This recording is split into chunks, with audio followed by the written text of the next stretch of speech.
बदल नाही पावे भाग के लकीर हो, गरीबी के होला ऐसन छोट तकदीर हो।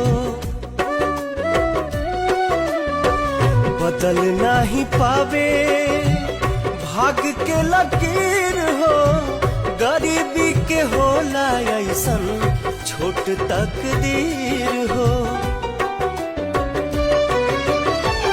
कैसे केहू मिली, कैसे केहू मिली, कैसे केहू मिली कौन तरकीब से। केहू प्यार